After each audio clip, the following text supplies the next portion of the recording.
Apakah ahli mau menggunakan yang mana dulu? Itu sebenarnya. Misalnya begini, kalau kita katakan dia bahwa oh ini perdata, ternyata memang dalam berbagai referensi dia boleh pidana.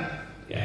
Nah, tetapi kalau untuk ke depan menurut pendapat saya bahwa parameter-parameter ini seharusnya ditempatkan secara proporsional menurut saya. Jadi misalnya ada dalam proses penyidikannya, karena membutuhkan parameter perdata, mungkin penyidik bisa mengarahkan kepada aspek proses perdata terlebih dahulu. Walaupun memang tidak bisa mencegah juga Pak DPU kalau pelaporan pidananya, karena memang tidak ada batasan bahwa apakah dia terhalang pidana atau tidak. Nah itu pasal 378 yang memang parameternya itu berada di wilayah hukum perdata itu. Jadi kalau dikatakan memilih perdata dulu, pidana dulu, saya mengatakan berbagai sumber yang seperti yang saya dilihat saya yang sudah dibaca juga, maka dia tetap bisa ada dua-duanya. Tinggal bijak menggunakannya, begitu. Gitu. Terima kasih. Saya bukan meminta memilih kepada ahli, tetapi saya memaparkan karena tadi diawali oleh pertanyaan rekan DPU bahwa ahli mengatakan saya hanya dapat paparan dari penyidik saja. Di sini saya minta ketegasan perkara yang dihadapi sekarang ini dengan ada fakta seperti apa adanya ini.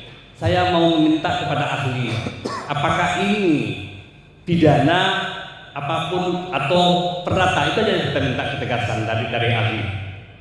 Ya itu kan namanya memilih kan akal.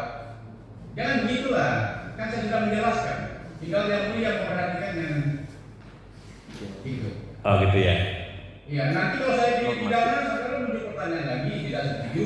Ya. Perdata, saudara senang, jadi saudara memaksa namanya. Jangan, saya tidak memaksa, saya minta. Ya, memaksa namanya. Iya.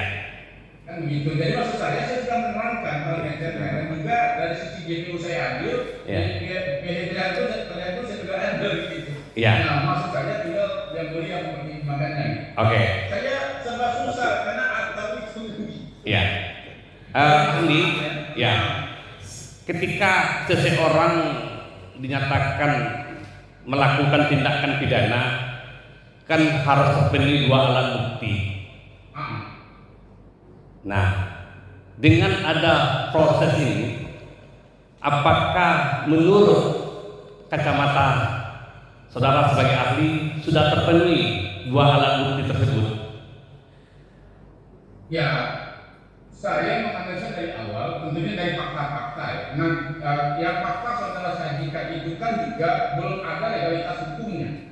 Pengujiannya juga, misalnya 10.000 tadi dan sebagainya, kata-kata yang terungkap gitu ya. Ya. Kalau saudara maksakan, nanti saudara pernyataan saya ini membuat saudara rugi juga, gitu.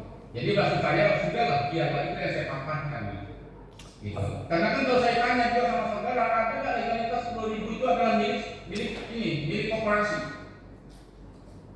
Tidak ada kan? Ya. Begitu. Nah jadi rugi juga nanti. Mohon maaf ahli, kita konteks kita yang saya tanyakan bukan 10.000 izin pelepasan, kemudian 6.000 yang dikeluarkan hakimnya, tidak. Karena dakwaan jaksa sekarang ini adalah sepertiga. Sepertiga ini adalah lahan 618. Kalau 618 hektar itu jelas kepemilikan klien kami, jelas bisa kita menjawabkan.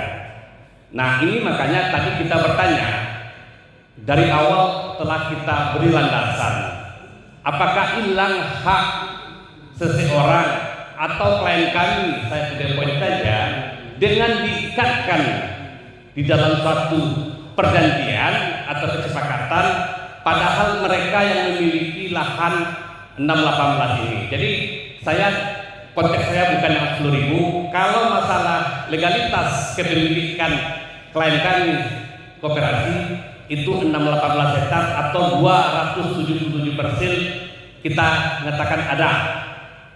Begitu yang kali. Itu maksud saya. Itu juga yang maksud saya. Saudara coba upaya dalam konteks untuk perjudicial kecil gitu. Karena juga lucu juga ada 618 hektar yang punya koperasi, langsung ada perjanjian lagi, kan lucu jadinya. gitu lah. Jadi ini fakta hukum tidak bisa diabaikan. Ada 18 yang menurut klaimnya punya koperasi, ada perjanjian 2/3 dan 1/3 gitu. Apakah ini terabai sama sekali? Nah itu penilaiannya hukum perdata. Oke, terima kasih Yang Ali, terima kasih Yang Mulia.